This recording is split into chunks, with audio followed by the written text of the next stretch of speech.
श्री विठ्ठल रुक्मिणी श्री भगवंत व वारकऱ्यांच्या आशीर्वादानेच मराठा आरक्षणाचा प्रश्न सुटणार। आषाढी एकादशीच्या निमित्तानं भगवंत मंदिरासमोर वारकऱ्यांसाठी मराठा समाजाच्या वतीनं 525 लिटर दुधाचे सुमारे 12,000 वारकऱ्यांना वाटप करण्यात आलं।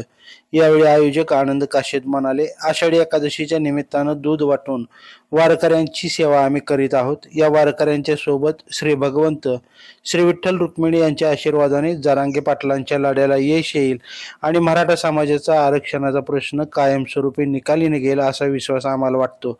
निस्वार्थ भावनेने सेवा केल्यानंतर अपेक्षित फळ पांडुरंग देतोच आणि मराठ्यांनी वेळोवेळी निस्वार्थपणे सर्व समाजाची सेवा करण्याचा प्रयत्न गरज पडेल त्यावेळेस केलेला आहे। त्याचेच फळ मराठ्यांना 100% आरक्षणाच्या रूपाने मिळणार आहे।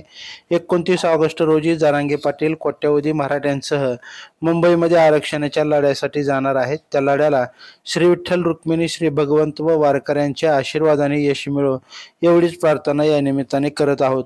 सकाळी 10 वाजता दूध वाटपाला सुरुवात केली असता दुपारी 3 वाजेपर्यंत 525 लिटर दूध वाटप करण्यात आलं। या दूध वाटपाकरता ज्योतिराम शिंदे, कृष्णा चिकणे, भीमराव गंभोरे, रामराजे ताकभाते, रणजित बर्डे, विकास माने, संदीप शिंदे, धनराज गरड, जयसिंग मोरे, बालाजी ठोंगे, पांडुरंग घोलप आदींनी परिश्रम घेतले।